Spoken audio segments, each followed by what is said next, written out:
Live.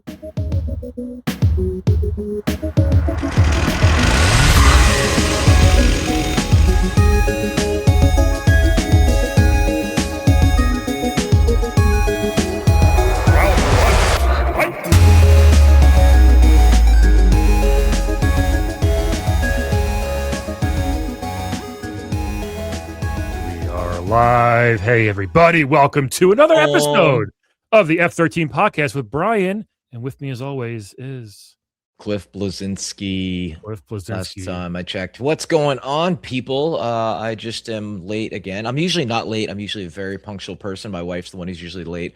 But I was on YouTube watching the honest trailers for Backrooms, which I was dying to see. And I didn't get to finish it. I'll be back watching that after this. But today we think should be a lot of fun. That might have been the quickest you've thrown Lauren under the bus. 20 seconds of being She's late. An amazing woman, but she's not the most punctual. She's always late, but worth the wait. Well, to be fair, you're punctual, and I do know your thing with time. You're punctual is like right on time. So I've been sitting here for 30 minutes. Well, with my whole just sit there like it's waiting. Hello.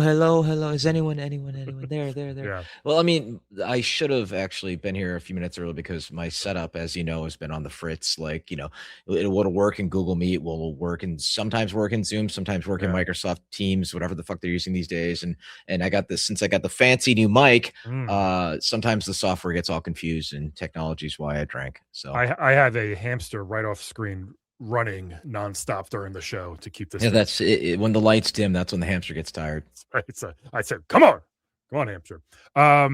We got a fun guest today. Old friend of yours, not in gaming, but as a friend, an interesting guy. He sent us a bunch of topics, and I'm very excited to go into this stuff.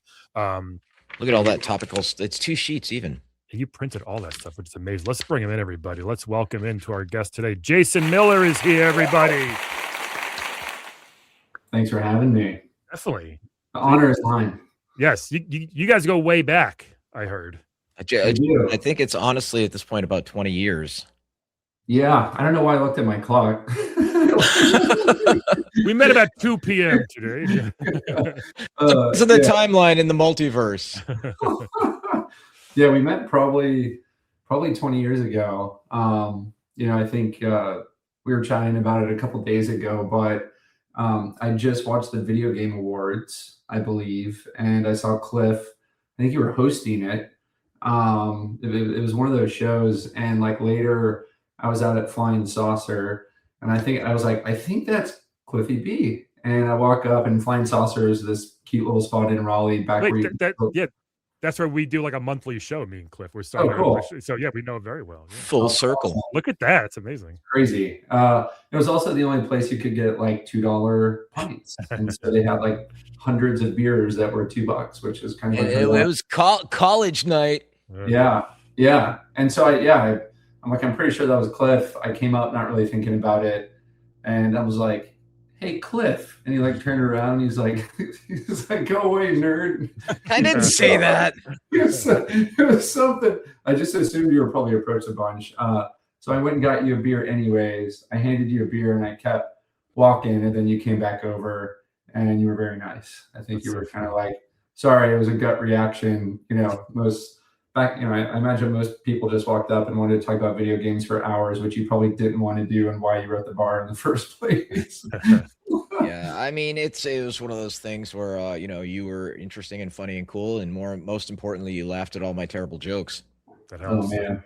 For those of you who don't know, I've always teased Jason by the fact that he, for those of you who are familiar with the Muppets, he laughs like a Muppet. Ironically, I have Grover on my shirt, but when Jason laughs, he tilts his head back and he kind of unhinges his jaw and kind of laughs like that. When it's a good belly laugh, otherwise he just kind of goes. That.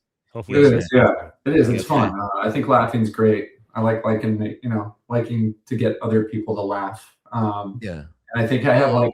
Cliff and I have like a Venn diagram of buddies too, and I think like it's definitely the sharpest wit, most sarcastic, like dry humor, but like the speed is kind of like rare, I think. And yeah, I think both of us would just crack jokes all night, and then I'd wake up, my stomach would be like hurting from laughing, basically. Oh, I mean, we talked to like locals and like Raleigh college kids, and he and I would just play volleyball like right over their heads, making jokes and like just zingers, and the people would be like, "Oh, Yeah, what? And he and I just be laughing and we're both smart enough to know we're not always the smartest guy in the room, but some of these folks were just like, "What? Did you not get that? Like, was Yeah. that good?" And he and I are just like laughing our asses off.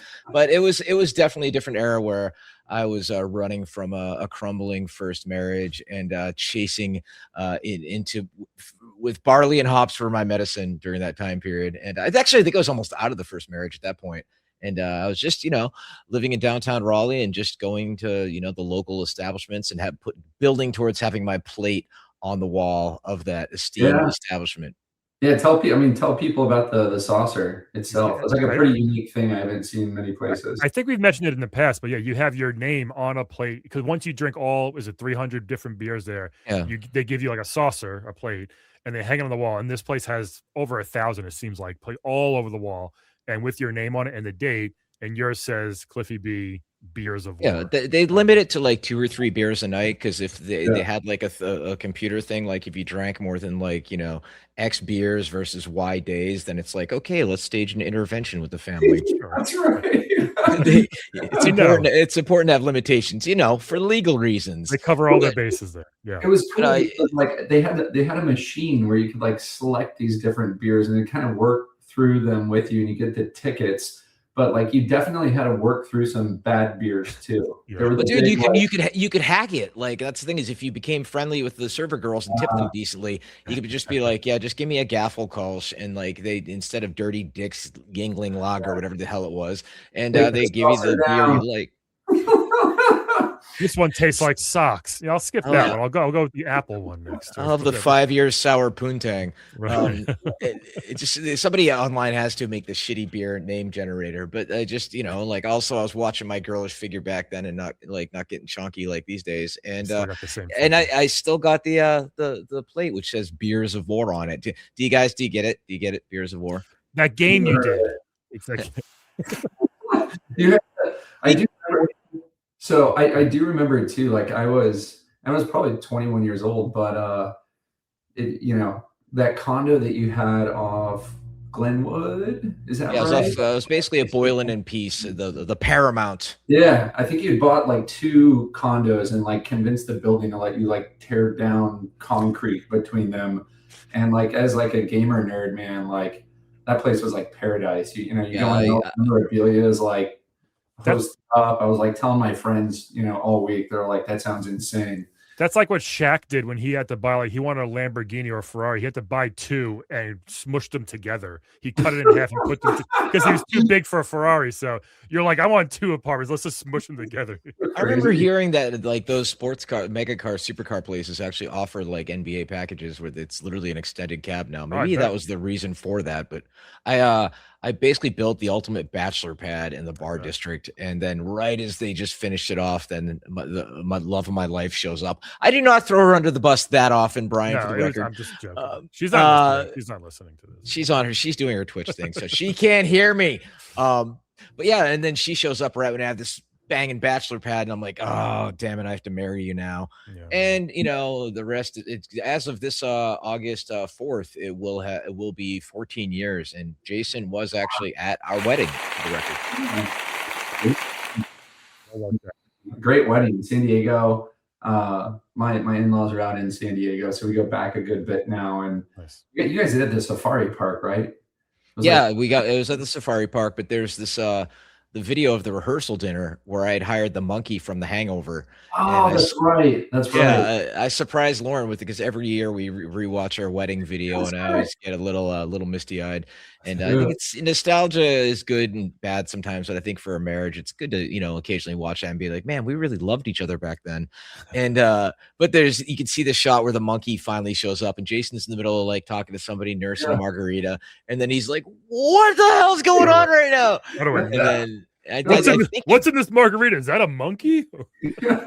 I think he got a photo with the monkey, right, Yeah. Jason? Yeah, Awesome. definitely. It was crazy. A good cameo. That's Well, great. the funny thing was there was a show called Animal Hospital or something that was on like NBC at that time, and we were flying out to San Diego, and as Lauren was watching it on, or maybe there's an ad for it. This is back when they actually, God, years ago, where they actually had those little monitors that came down like, right? Yeah. And she's like, oh, look, and she had already like done her homework. There's Crystal the monkey. Oh my God. And I'm sitting there going, and I'd already pulled my strings to have the monkey show up, and she was sweet, and she has a very impressive IMDb. For those of you who are curious, go to IMDb and look up Crystal the monkey. And No, Crystal's always playing a he, but Crystal's actually a she. when a monkey has more credits than me, that's when I start getting angry. Yeah, totally. That's when I'm mad at my career. So yeah, we stayed in touch, and Jason always had his eye on the ball in tech, and I wanted to be like, I did the video game thing, but you were always, interested in, these people in Silicon Valley that not only raised funding, but also, eased pain, and I'll never forget this guy that I knew, Alex Garden, who I was on the cover of PC Gamer with many years ago. He moved to the Bay Area, and his pitch was on a phone in your app where within 20 minutes, the best margarita pizza you've ever had will be delivered to your house or condo, like piping hot. And you did that somewhat similarly, if I recall, with quinoa, right? Oh gosh, with Itza was a very fun story. Yeah, that came after. Let's hold on. Let's dive in what you actually do. That might help this next story. Oh yeah, sorry, I jumped ahead there. It's like give it, because you have a lot of game devs on this show. What is like? Give us a quick background as far as like your What we're doing now is really, really fun and cool, and like I think the game dev community would have fun with it. But we basically have built a bunch of like really hardcore physics models, and so what we do is we create a digital twin of property assets. So right now it's residential, but we'll eventually do commercial. And then we simulate catastrophic risk on those digital twins using computational fluid dynamics. So you can imagine big ass 3D space trying to measure like thermal load between little cubes within that space. And so everything within those little cubes has a feature or measurement. So like a leaf has a certain mass, it's going to burn at a certain property, it's going to put off a certain amount of heat. We then measure how that heat transfers to the different parts of the parcel and structure. We then price all of those features from an insurance point of view. So for the first time ever, a homeowner can get really transparent pricing on like, why are my insurance premiums basically. And then Dan Preston, who Cliff also knows, one of my best friends, both of those guys were groomsmen. We went and basically started a company built around that. And so we've been in market about a year and a half. We've placed over, I think, $6.5 billion worth of coverage. And it's, the problem is pervasive, right? You see in California wildfire, it's almost impossible to get insurance out here now. We have insurance policies that, go from, $4,000 or $5,000 a year up to $250,000 a year for homeowners insurance. These are big homes, right? $3 million up to $20, $25 million homes, but no one can get coverage. And so Dan and I dug into why, and most of the major carriers are using these backwards looking location-based models. So, that worked great for a while. You get enough claim data and you can predict the attritional loss of an asset. So, I've seen this home before, I've seen this homeowner before many times. I can get pretty accurate on predicting the total profitability of that asset. But the exponential increase of catastrophic risk like broke all the models, because now you have all these storms showing up, whether it's wildfire, severe convective storm, flooding, hurricane, and it turned a lot of those books upside down where they're super unprofitable now. Dan and I like to think about it as we're coming in like surgeons almost and really working with homeowners to make that safer. And then the performance of our book is really great. And it's also great when people have to have what you sell and you can't buy it anywhere else. Yeah. I feel like 80% of that went over my head, but I do get the gist of what you're doing. That's awesome though. That's something that's like, I never even think, oh yeah, that seems to be an important thing. Figured out. It's so fun because the team we have to hire to pull that off, you can imagine, is almost like a game studio. You need people who understand physics. You need subject matter experts in like high performance computing. You need folks that can figure out how to sell the thing, right? What's the narrative or storytelling you put in front of the homeowner so that they can partner with you. Like there's a whole bunch of roles, and then we have to have all the traditional industry folks to show that we're not naive to the fact that at the end of the day, we're trying to drive a profitable insurance book. Yeah. But it's great. Like, I work with my best friend, which I'm sure that works great sometimes and awful other times. Yeah, when it works great, it's amazing. When it doesn't, you lose a friend and a business, right? Two seconds. My dog's being an idiot. Discuss amongst yourselves. Yeah. We'll talk amongst yourselves. So I know you mentioned before in one of the emails that your gaming background starts all the way back with NES, and then you got into early MS-DOS stuff, right? Yeah, yeah. Which I did as well. Tell us about like that. Like, what was some of your earliest Nintendo memories, if you remember, or even just the Windows 3.1 stuff, whatever you were doing? Yeah, totally. Yeah, I mean, I think some of my funnest and most frustrating, going back to games was the Ninja Turtle game where you have to swim through the electric. Yeah, and my 4.5-year-old son loves Ninja Turtles now. So do I, and I'm 46. Whatever. It's a forever IP, dude. It really is. It really I'll is. introduce you guys. Yeah, definitely. We'll hang. It's where you had to swim through the electronic. Yeah, the sewer level, and I remember actually crying. The dam. And my dad came down and just sat there with me for hours and beat the level finally. And I remember, I think what people forget about that is that it's very early in the game, that part, and this is very similar to Battletoads. The speed tunnel is the third level, but the sewer, once you do it, it's fine. The rest of that game is so hard for turtles. Yeah. And the rest of Battletoads is so infinitely harder than that speed tunnel round. People never even made it past level 3, don't even realize, wait, this game gets even harder? This is supposed to be, but the turtle game, while it looks great, sounds great, also, it is not a great game because it is so freaking difficult. And it was the first turtle game we had, and it's like, okay, I'm gonna pretend this is fun for the next 10 years, but I'm really hating playing this game. I think it was Ultra Games that put that out. It was. Yeah, it wasn't until we got the arcade beat 'em up, which is really still perfect. The arcade is still perfect. My toe. Right? Yeah. Who put the lights out? Yeah. But I mean, go back to that game for a second. That was the birth of the shitty water level. Yeah. Right. It's a time-honored tradition. Even Jazz Jackrabbit had shitty water levels. And then you go to the water temple in Zelda. That was a shitty water level. The swimming in Mario has always sucked. There's never been. I challenge the viewers to tell me a good water level. I don't think BioShock was basically one big water level, but you were inside most of the time. Totally. Even now, when you go, it feels slow. Your actions are usually bringing you up, and you're waiting as you sink, and then you're praying you don't hit whatever crap they throw at you, below or above. And then you're worrying about your air levels. Yeah, this is what made you get into this whole physics stuff, floating. Yeah, that's right. I just carried that anxiety through with me to this one. I can do the Battletoads speed tunnel with my eyes closed now. I've done it a billion times, but that game, level 7, 8, 9, it gets so unbearably hard.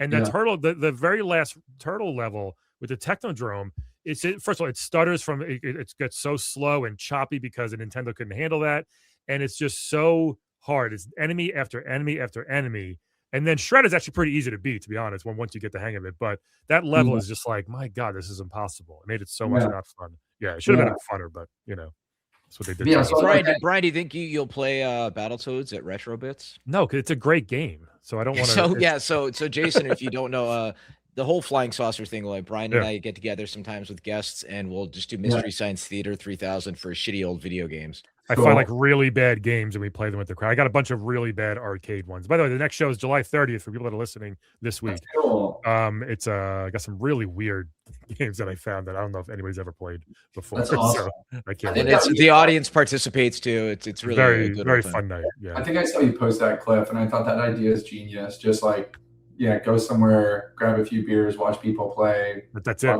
Have fun. And the crowd can be encourage loud. the audience. Yeah. The audience participates sometimes. We'll get stuck. We'll just be like, hey, you think it's that easy? Here, you take the controls. And a random person starts playing it.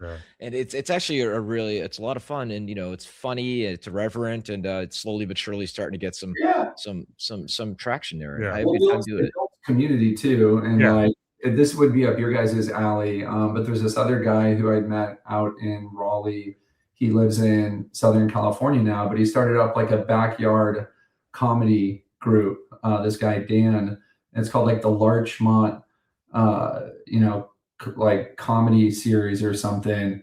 And it started with like 4 or 5 or 6 people. It's grown to like the last photo I saw looked like 150 people crammed in his backyard. And he's starting to get decent headliners now coming That's out cool. and doing this comedy. And then he started this club called the Dilfs of Larchmont, and it's Dad I'd Like to Friend. So all these dads, you'll see. Not gonna lie, you had me in the first half. Yeah, you'll see these guys walking around. They Conan, I guess, his team writes somewhere down on that strip. So they put a package out there addressed to him, and they put one of the DILF hats in it, and he brought it out on his show. And so he like, gave all these guys all this like publicity, Right. which all like goes back to this cool like backyard comedy thing that he set up. But I mean, that's also a statement on how like so many awesome things just start little like that, right? yeah, And like you know, you look at San Diego Comic-Con, which is going on right now. We're not there this year. We usually go, and it's one of those things that it started just a handful of dudes playing like Magic the Gathering or D&D, yeah, and like Yeah. you know a handful of card tables, and then the game developer conference in San Jose started in a similar way, and it's like-minded people getting together, and then word gets out, and next then a big company buys it, and it all goes to shit. That's right, I said it. Yeah. Does GDC still go off out here? Does what? Does the game developer conference still go out in San Francisco? Yeah, they're still doing it in San Francisco over at the old Moscone Center. Yeah, And I haven't gone in years. yeah, And it's one of those things. It's now at the point. It's kind of like the friend you haven't talked to in a while, and then like if you message, it's kind of weird. And so it's kind of like I haven't really Hey. been actively working in games in a while, so it's kind of like I don't want to like go to that. And then there's going to be a lot of people like, hey, how you been? What's up? Give me a hug. And the first so many years was like, oh, hey, honey, this is so-and-so. We go way back. And she's like, how far back do you go? Blah, blah, blah. Then there's going to be people it's like, hey, you, what's up, dude? What the fuck is that person's name? I don't know. Because Jason and I both know my business partner in the restaurants, Niall Hanley, the big old Irishman. And he's the master of, you know, he knows so many different people, meets so many people, likes to drink a little bit. So, you know, we go out with him, be like, Doctor, how are you, Captain? What's up, big boy? Like, coming up with all these names. Oh, this barbarian guy. Like, what the fuck are you talking about, dude? yeah. And that's the whole like I don't know this person's name, and that's the whole like how to make friends and influence people. What's the most important word you could ever say to a person? Their fucking name, right? To which you know I'll shake somebody's hand. Hi, I'm Cliff. Nice to meet you. And the second they're like, I'm like, and he goes, Anybody catch that? Anybody catch that name? and then I'll do this. Okay, this is Rick. He's got red hair, red Rick. God, and like those stupid little things you do in your head. And then like that's the thing is, you know, Jay, both of you are familiar with the fact that like I quit the sauce, I quit drinking 4 months ago yesterday. Yeah.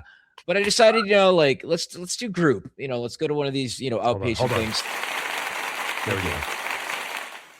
3 hours for 3 days a week, 3 hours. And like I wanted to know everybody's name. And there's sometimes a revolving door. And I would literally write down like, you know, John, blue polo, khakis. Yeah.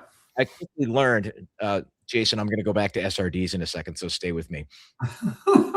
There's generally speaking, there's all sorts of different types in a group setting like that. They're all in recovery. We're all in this together. And that's one of the things I learned about all of it, that, you know, we all have our struggles, you know, we're all dealing with substance abuse, but I saw certain categories that emerged. One of them was the wine mom. And the fact that that's been normalized in society, you know, the little, like, you know, the little nice signs, like, don't talk to me.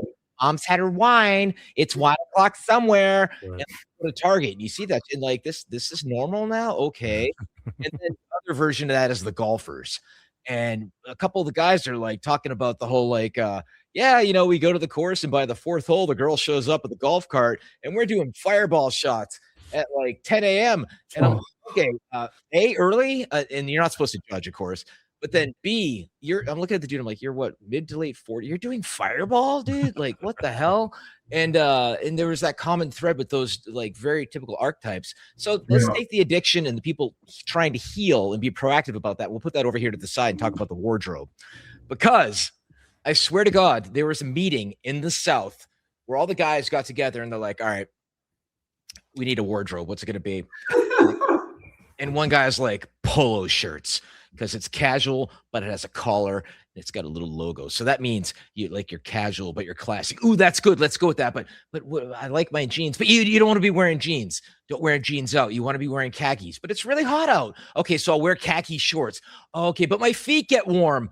All right, well, wear your flippy floppies or some shit. But it gets sunny out during the day. Okay, so wear a visor. Wear a visor. You're not wrong with this. You're not wrong about this. I have my sunglasses and I don't want to put them on my visor. Where do I? Oh, get that little thing around your neck. Those, what is it, croquis, or the little thing that if you're on the boat, you drop it, it still floats. We'll be good. And then by the eighth hole, we'll be fucking hammered. And Jason and I would walk around town like at bars, bar hopping. We'd look at like, and I'm like wearing designer jeans and button down shirts with my frosted hair. All the girls thought I was all the girls probably thought we were a gay couple.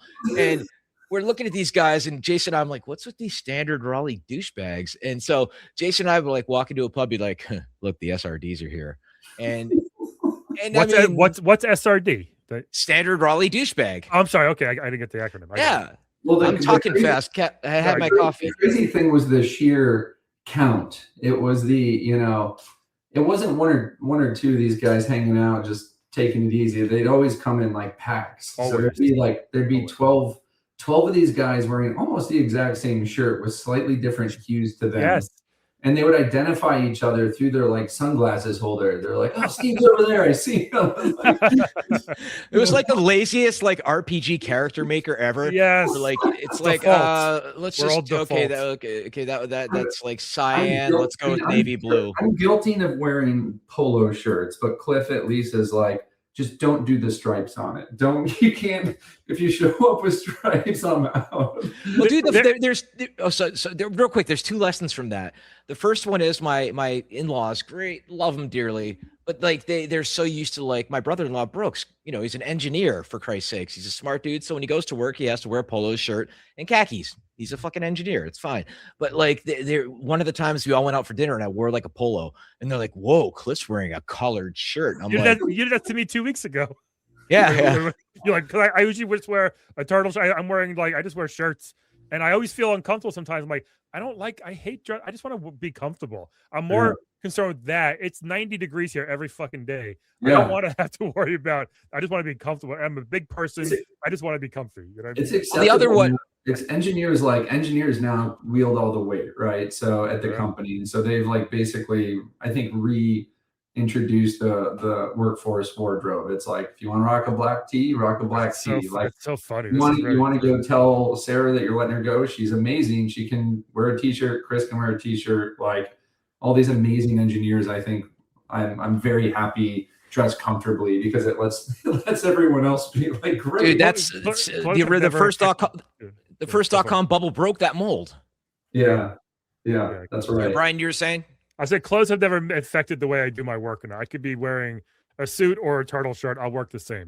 That's how I feel. It's never affected how I work. Well, A, you're a comedian, and B, when you do voiceover, it's not like, okay, I like this guy's performance, but I could tell that he was wearing Abercrombie and Fitch, and so he's too sassy for us. Yeah. The flip side of that is the baseball hat. And Brian and I, we've talked about this earlier. Like, I have a huge fucking fat head, but I had a few hats that I could actually wear, and I didn't like to wear them because back when I had more hair, I'd like coif it all up. I'd go out like, how's it going? And then like I'd see all these guys also like with the backwards baseball hats out at a bar talking to a girl like, how's it going? What's up? And then like even with Lauren, like the few times I'd wear a backwards baseball hat, she'd be like, I like the way that looks on you. And I'm like, oh my God, you are a product of your Southern element, hon. And Lauren wears a hat most of the time when you guys are out. She wears a hat a lot. She gets a little lazy with, the very expensive hair that she has. Me too. That's that was kind of throwing her under the bus right again. That's two. Lauren, do you hear that? I'm going to yell at her. Make sure she listens to this one. 3 strikes and we're out. Let's get back to the Ninja Turtle game made you mad as a kid. Yeah. What else do you remember from that era? I mean, so the console games were great, but I think really early we got a computer, and computer gaming back when just computers were coming out, I guess, like you kind of just had to like stumble upon them. It's not like you went and bought a game. It's like whatever came with the hardware usually that you were buying. So like you'd be just trolling around, the interface. You'd be, DOS would be booting up, and like you'd stumble upon some game where like a character would have like a ram gen function, and you try to smush it and capture it by pushing these other blocks against it. And the thing was like ludicrous, but like I think computers for me were always like such a fun form of discovery. Like you don't know what you're going to get. You open every file. You eventually find like, I saw some nostalgia video on Instagram where it's like the ski jumper one where the abominable snowman comes out of nowhere and tries to eat you when you're like skiing down this mountain. I'll try to find a link to it, but like that actually sounds kind of awesome. Dude, there was this whole suite of just bonkers early games, Was this a I had a Commodore 64 growing up. Was this after Commodore you had, or it was after that? Yeah, like an Apple II or something like that you had, or one of those it things? wasn't an Apple. It was like it was probably like a Compact or a Dell, or and then eventually like you could convince your parents to start buying newer and more performant machines. And I remember Play Possums on it says it was ski free. Yeah, that's what it was. Look at that. There you go. Look at it. That's why we're live. It's amazing. That's awesome. Thanks, Play Possum. Yeah, hell yeah. There's a whole suite of these cool games like that that you just kind of discover, and you can only ever get so far. Like they ratchet up the difficulty where like you get a little bit of distance, and then this like snowman comes and eats you, and there's no way to like run. It feels like so you're like, oh. That was fun. I mean, I my Commodore, I still have a very fondness for the Commodore. You play these games now, like very few hold up, but there are some that are still like, man, they did this with 1 kilobyte of memory. Like they designed this game, and they were still pretty fun. The music was really ahead of its time. They just brought back Commodore. It's like a whole new thing now. Recently, and kind of like Polaroid had a resurgence. Yeah, but it's like it's really cool. Like I'm really people that can get to experience it again, which is nice. But like my kid will watch me play some of these things, and she's like, "What is that?" I'm like, "Don't worry about it. Daddy's old, So, but it's not really that fun. It's just in my head. It's kind of that's how I eventually would get into programming. Is like eventually a lot of those games when you start moving forward, like Command and Conquer, Red Alert, they would have these like .ini files, like the initialization file or something, and you could open these files and they would have all the like default configs that you would start with. So you could like go in, you could find the thing that would give you a ton of ore and just make it 1,000,000, say the initialization file, hit go, and now like all this ore shows up. Hack the planet, Jason. That's awesome. Right, great movie. Zero cool. Cliff, did you do that, Cliff? Did you like dig into things like that when you were tinkering around as a teenager? Like to try to have. I don't remember. I usually just played by the rules. No, I mean like because what got you interested in designing and making stuff? Was it something like, did you ever like fool around like that stuff, or no? It just kind of. I didn't mess with that. I just I wanted, I was screwing around in Visual Basic and made like crappy little adventure games, and if player says, open door, then open door. If not, if player says, open wrong door, then player dies, go back to 10 kind of stuff. Really rudimentary things. I just never got into digging into the files. I mean, by the time Windows came about, I had like, Visual Basic, and I could actually make little graphical adventures and of debatable quality. It worked. Yeah, it was fun. It was fun, man. Like writing little go-tos and stuff. Like it was, I mean, that was the first form of creating, right? You feel really accomplished where like there's a cursor flashing and a question shows up, and based on how you answer it, like a conditional statement fires. You're just like, I've done it.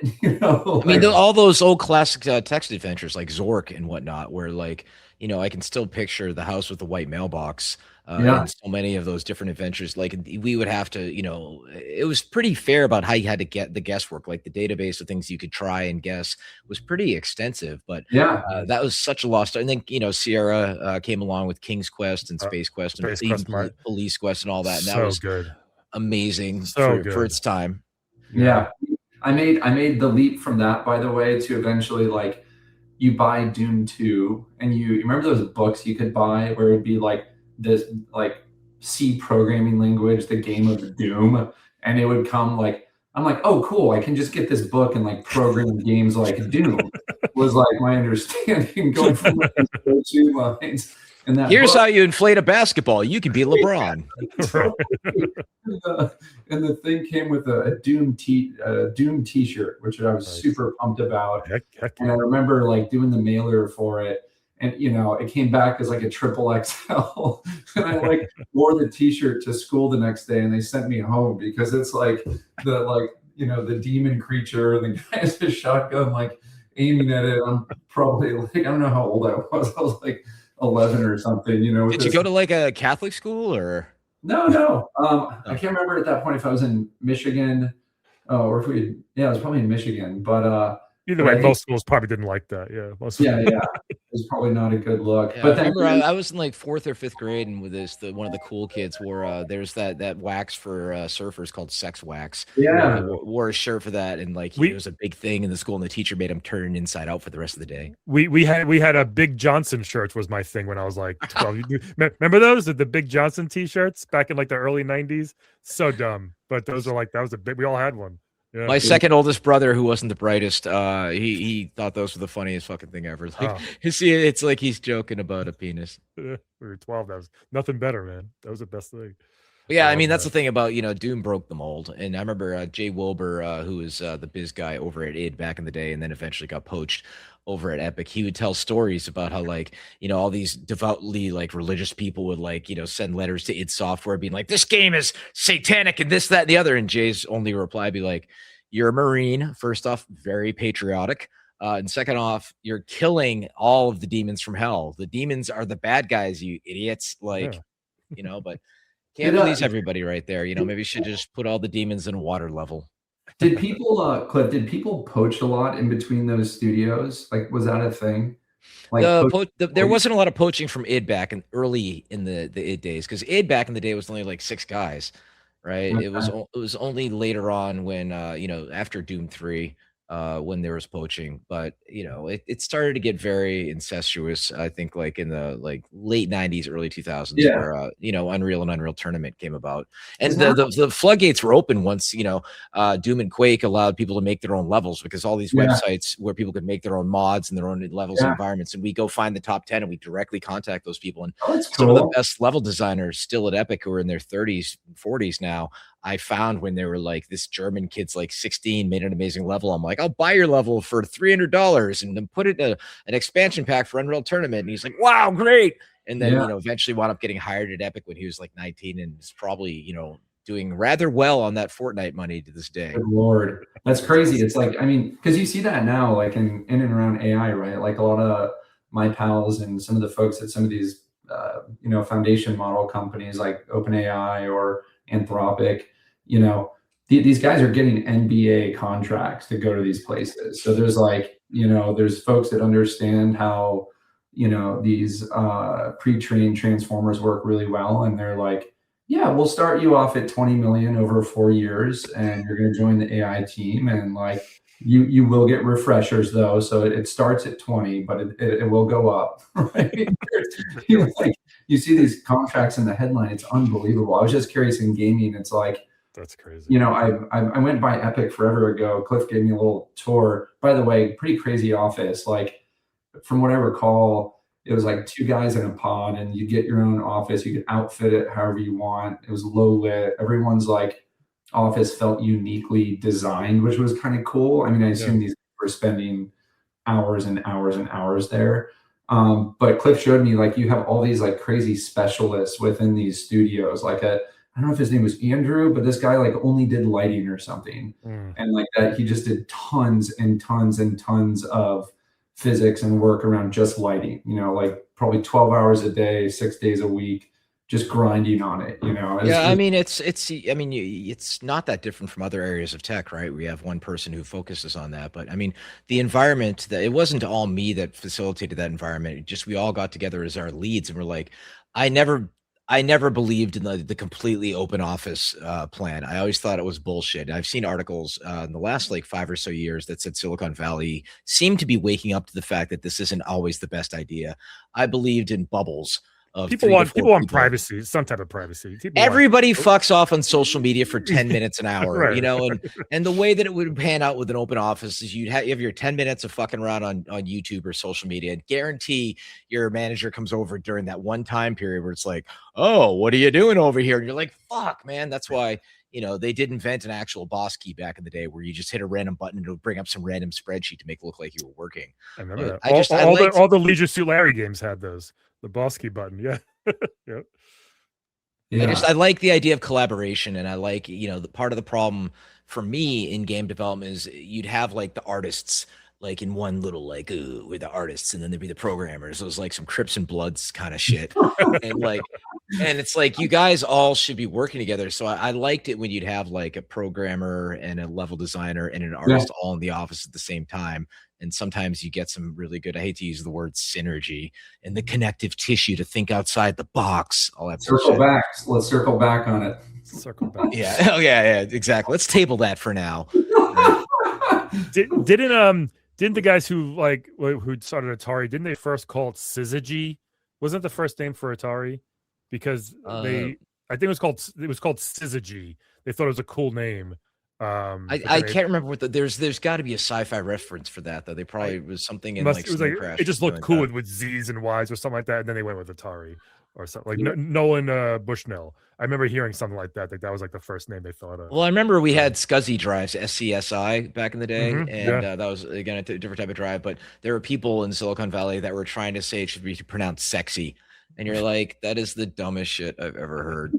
But I mean, it's crazy if you look at the march of tech, and you know, we're back at the big elephant in the room, of course, Jason, talking to these guys getting these NBA contracts where yes, the bubble for that is probably going to burst. Also, I've played with AI, Grok and Cdance. I've done some fun stuff with that. Meanwhile, you remember, you know, Ron Vegas, you know, our my good buddy, he lives out, you know, in Apex in North Carolina, and he's on a board that's trying to prevent a data center from being built out there. And like literally I saw videos on YouTube of a guy who lives, you know, stone's distance from a data center, and literally he hears like all day long, like and then you look at the environmental impact of it all, and I get it, but you know, the genie's out of the bottle, you know, and there's nothing you can really do with it. The other thing is, you know, on my phone, it's like, oh, you want to use Gemini, and the same thing happens in my email. It's like, I go to type out an email. It's like, oh, you know, let me help you write. Let me help, dude. Oh, and it goes back. I saw this video on Reddit literally today of some government official. I can't remember what country it was from, but he was like reading the speech that allegedly he wrote. And then he actually wound up reading the prompt. Like, if that sounds too wordy, then you know, read the following, which sounds a little bit more to the point. And he actually wound up reading. It was just like, your tone is tough but fair. Seriously. By the way, but I was just say, Ron Vegas sounds like the coolest 27-year-old guy you know. It's Ron Vegas over there. This guy's always gambling. No, his name is all the girls. Ron Vegas. His name is Ron. But he went by Vegas for years because he was from Vegas. Which you'd think like a guy goes by the name Vegas is a douchebag, but he's like one of the nicest guys. He's like the happily married, farted out the kid, blah, blah, blah, blah. Yeah. But you know, he's a great wingman back in the day. I'll leave it at that. And but yeah, the thing is you know, we're at the point where every company's chasing it, and you know, it's probably going to wind up like the mobile store when it comes to games, the app store, where the top 5 are going to win everything, and everybody else is going to be left fighting for scraps. Yeah. I mean, it's gonna be crazy. Like we, you know, my team now of like core builders is probably 7 or 8 folks, and those 7 or 8 feel more prolific than my last team that was 160 builders. And you know, the foundational models are just getting so good that like the new world are, I think, kind of creatives who can like think really holistically. I think you had said something the past, Cliff, around these like builder types where you're really like converging a bunch of people into this new way of working or thinking, where like the product manager is the engineer, is the designer, and they can also put on these kind of like business owner hats, go in bed directly with you know, obstacles in the business, and then they have all the tools and leverage in the world to just go insanely fast. And like when you look at it, you see all the token spend, but at the same time, I'd rather these folks be spending an extra $1,000 a month on tokens if it means we don't have to hire another 50 people. And because of that, the overhead goes to zero. The communication overhead goes to zero. So if you think about trying to build something really intense in a really fast period of time, communication is generally what slows you down. It's having to reiterate the same thing to 600 people at the company before they start listening, and it needs to permeate down, it needs to soak. When you have like 8 people that are responsible for all 8 chunks, you can get in a room quickly for half an hour aligned, and then they can just all, get stuff done. And it's like, the models are just getting so good. Like, I don't know if you guys have played around with Fable much yet. That's Anthropic's like newest model. It is insanely expensive, but in our world of insurance, you're able to do things like, have you heard of these things called like one-shotting the prompt? It's when you prompt the system to do something, what can it do on that first rev? And so Fable's amazing because it actually does better with just outcomes. So you can literally tell this thing, hey, we have a new head of claims. We have a build versus buy decision on a piece of software that's a claims management system. The system is going to cost 250 grand a year. Here's the outcomes that I want. I want full visibility, timely payouts, authority to the TPAs we work with to manage claims. Go build it. And so you literally let that agent just start running and building. Now I have this new way of working where I now shift gears into another problem while that agent's doing its stuff. Fable and Anthropic will then break out an army of sub-agents once it builds the outline for that claims management system that you've given it.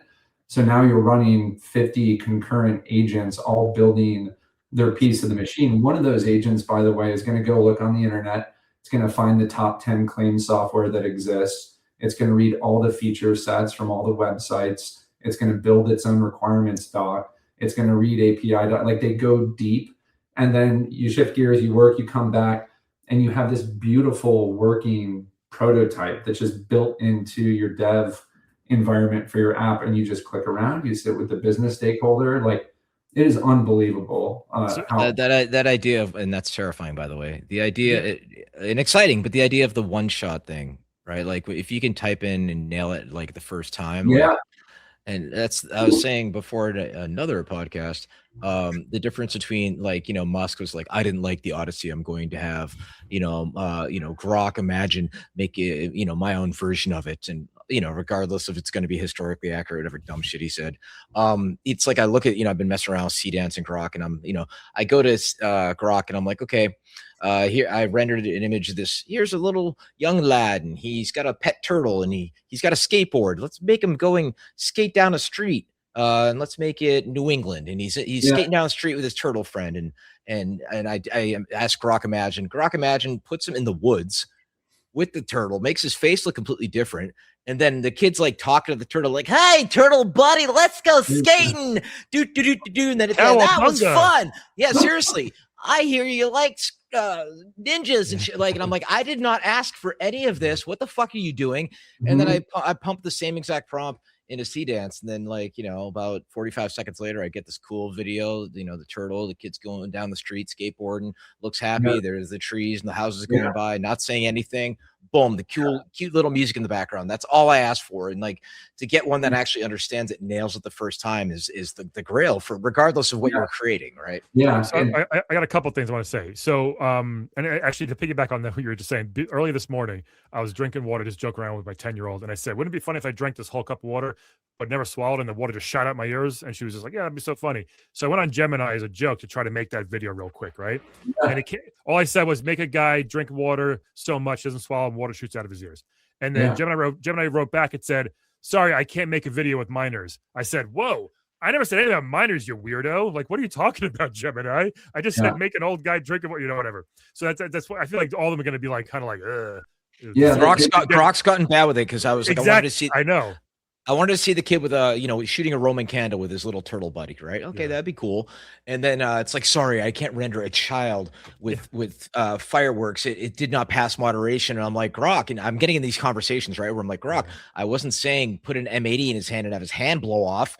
I was saying have him hold a Roman candle. So I'm like, okay, I'll go over to C Dance. I'm like, C Dance, boom, get the image in 45 seconds. And then I took that image and I put it in Grok and I was like, hey, Grok, C Dance did it. What do you think now? Nah, nah. And then Grok was like, challenge accepted. And Grok gave me back the kid looking like this. And the turtle's like, wow. And it's got the giant Roman candle and it says made by Grok on the Roman candle. It's like, what do you think of that now? And I'm like, we should only make the AIs fight each other. That would be amazing. They do.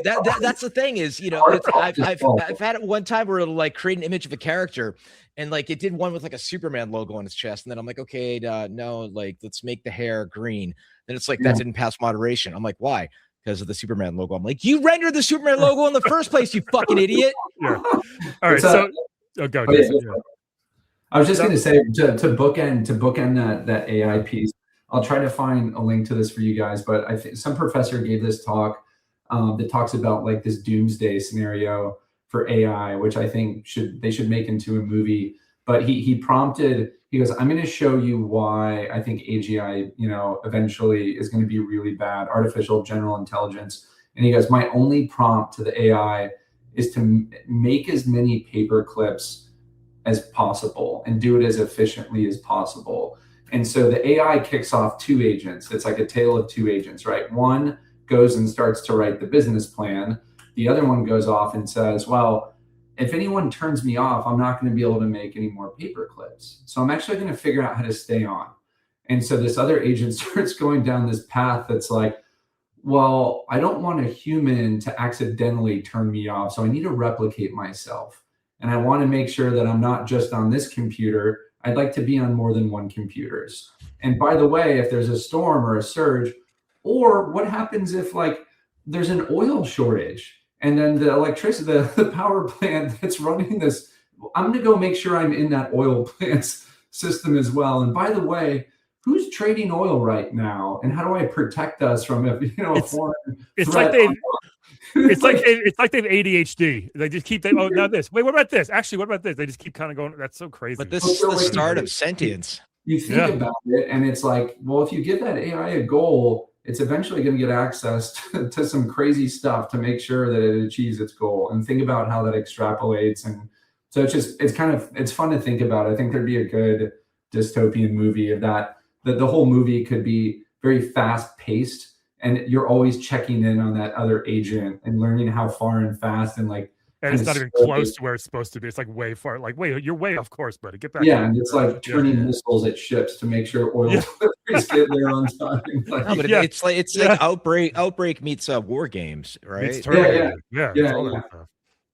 That's you terrifying. You kind of hope Terminator happens in a way, just to be like, I told you guys you should have done that. Now we're all going to die from robots. But dude, it's the trifecta of, I'm assuming you all saw the Chinese MMA robots, right? Yeah. Oddly compelling. And then you have the AI coming online, and then you have a whole generation of young men, you know where this is going, who like, I've seen multiple articles where like, 14-year-old boys no longer want to talk to girls and they just have AI girlfriends now. And that's all going to come together for, movies like Companion, which was a great movie. About this guy who has a sex bot, Sophie Thatcher, who is amazing in it, and that's where it's going to go. Where it's take the real doll and add 20, 30 years, and it's basically going to be the giant crate arrives at the house, and this guy has his perfect companion, and it's fucking terrifying. And it's pretty much the end of the human race. And I say this as somebody who doesn't have kids. What was it? A24 movie? Was it Ex Machina? Ex Machina? Yeah, Ex Machina. Oh, so good. That movie was sweet. Very cool. So you were saying like this one AI agent can take the place of 50 people, essentially, right? Now, and this could be a I don't know. How do you feel though that people will be like, well, that's then you're letting 50 people not get a job? Like, what do you say to that? I know that's like the whole thing now where AI is putting people out of work. So and I totally get like, why wouldn't you want one thing to do the work of 50 people? I get that. But also on the other hand, it's like, well, people can't work now. So what's the solution? What's the thing here? The easiest thing to think about is it will continue to evolve the roles that exist within these operations and companies. So the easiest thing to think about is like, horses with tows, plows on the back of them doing fields. Eventually the tractor came out. And so what happened to all the people who would ride the horses and do that? Well, they actually shifted to be inside these warehouses now, and they turned into like packaging a lot of the produce instead of having to be out in the hot sun, like, Mm. going through these fields. And so the role actually shifted for the better, and it opened up those new jobs that didn't exist before. It's a loose example, like analogy, but I think like it really is evolving the role of like, where do you put folks? And my hypothesis is it's basically going to put a very big premium on human interaction. I think people will start to pay a lot more money to have these richer, delightful moments where humans are actually involved. So it's going. Have you talked to humans though? Ugh. I mean, it's not a one-to-one, but I mean, you look at the rise of Whole Foods and how so much food, is just like, prepackaged, dyes and ass cancer chemicals and things like that. And then, Whole Foods came out like, we're going to give you, essentially that kind of farm fresh kind of vibe, your farmer's market coming to you. And I mean, the example I like to use, because I have an awesome massage therapist, hashtag Cliff Problems. There you can have those chairs, you can have a robot rub you, but it's not the same as that human element. And the same thing goes with, like AI interactions, but the sex thing, we'll put that over there because, guys would fuck a hole in the wall if they could. Hence the rise of the fleshlight. But, people do want that human interaction. And I think, you look at a lot of AI art and AI animation, there's some incredible shit on YouTube these days that you look at it 3 or 4 months ago, it was really cool, but now it's gotten crazy. Will Smith eating spaghetti kind of stuff. Yeah. That was the litmus test for it. But there's still like, you're looking at a copy of a copy of a copy to some extent, because it was everything that was great. I'll never forget sitting with you. Was it Max, your old business partner way back in the day? And Max was just scraping. We were sitting, chilling, having a pint somewhere, and Max was on his laptop scraping data from all these openly available sources. And it's like, scraping. What are you talking about scraping? That's the first time I learned. Then again, that was like 15 plus years ago. But that was when I learned about that. They all just scraped ArtStation and all these websites with all this art data, and then just fed it into the grinder. We talked to Max yesterday. So he went on to co-found Neuralink with Elon Musk. So he was co-founder and president at Neuralink, which does the brain implants. He since left, started this new company, science.xyz. You should check it out. It's crazy. But I think they just got approval to sell this prosthetic eye in like 40 countries now through Europe. And so we caught in with him. And the reason we wanted to chat with him was very related to this. He's built this internal system at Science that like runs the whole business. It's like a homegrown agent is one way to think about it, but it's a whole operating system that he's built internally that is like flawless. Like it's super, super cool. Is a show Silicon Valley any close to reality? Yes. Right? Yeah, we know some of the writers out here that they go like this. Yeah, like a handful of the VCs that we had known, like they used as like content, creators and thinkers and writers.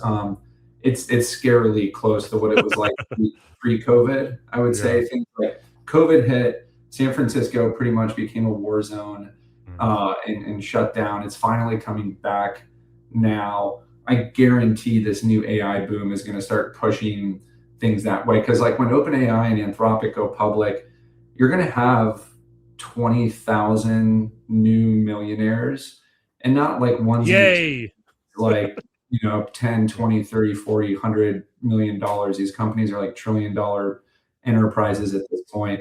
That's when you see all the frothiness come back in real estate prices. We're glad to be on our house now, because in like 6 months, when all the lockup periods are done, like getting real estate out here will probably be impossible. But it was kind of that pre-COVID. I was working at Yelp at the time. I don't know, Cliff, if you ever came by. You might have been out. I think I popped by. I think maybe it was Yelp, or they had like the big giant the keg that it could be tapped there.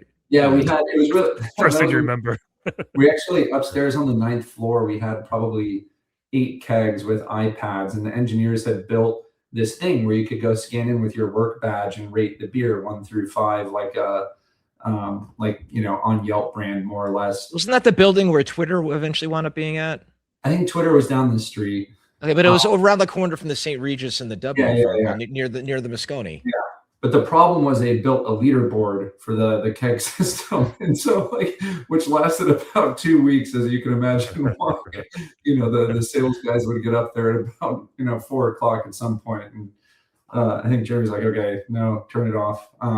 but it was fun during the Yelp years because like Cliff, you'd come out for GDC and other stuff, and it was like there'd be a free conference to go to pretty much Monday through Sunday, free food, open bar, concerts, everything you could imagine, like pretty much every night. And so if you're like broke and in your 20s like I was, it was great because like everything was free. You're living this amazing life where you're just bouncing around between fun events and stuff. But Silicon Valley, the show was very much like we had been to a lot of parties that were very similar. Were you buddies with Middle Dish for a while? What's that? Were you buddies with Thomas Middledish for a while? The main guy in the show. I thought, but my whole point is about Silicon Valley, where he's trying to address his company, and he's like, it's a glass box that his office is in, and like he's leaning over and vomiting in his trash bin, and the whole joke is that everybody can actually clearly see how upset and stressed he is leadership, and I will never be a CEO ever again. Jesus Christ, and honestly, Brian and Jason, real quick, we will always have the Cozy Car, which was my favorite bar in San Francisco. Those of you who don't know, it's spelled with a K. Google it. It's hilarious. Right. But so yeah, usually we're hitting time. Jason, don't want to keep you too long, dude. Say hey to the missus and the fam. But the way we like to wrap it with our cool name is if you had an F-13 button that you could slam right now and it would do anything you could imagine and wish, like the One Wish Willow from Obsession, like what would that F-13 button do? Oh my Lord. I just watched Obsession last night, by the way. Holy shit. What a crazy movie. Yeah, Indy Never, it's huge already. It's F-13 button, man. I like part of me would love to have an F-13 button to basically have an agent that would do exactly what I would do all the time, and then I could go do whatever else I want to do. just clone yourself. Just clone. Make a clone of myself. Yeah, wasn't that Michael Keaton movie Multiplicity? Yeah, there you go. I would my body would just be like, right, just flip in half. It's like the Silicon Valley version of The Substance. Yeah, that's right. That's what I was going to say. I like that one. That's a good answer, actually. Cool, man. This was great. I'm very, very thankful for you guys having me on. I definitely want to try to come to one of those shows when we're in Raleigh next. So heck yeah. I'll go online and figure out when that coincides. Maybe we'll take it on the road. We'll come out west, come to the West Coast and do it. That'd be Dude, people would have a blast with that out here. Seriously. Yeah. I think it's a really cool idea. Real quick, Jason, anything you want to plug with your business and whatnot? No, I mean, if folks are having trouble getting homeowners insurance, go to standinsurance.com, take a peek at it. If you really want to nerd out on the physics models, go to frontier.standinsurance.com, and that shows a little under the hood. It goes into dark mode. It's kind of like moody. It shows these 3D models and stuff. It's really fun.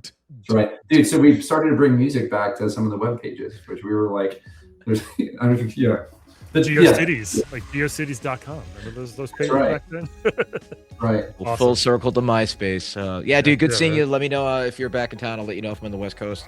Sounds great. Good to see you guys. Right. Thank you very much. Everybody else, we will talk to you next week on the F-13 Pods. Follow us on all your YouTube and all your podcast apps, and we'll talk to you next week.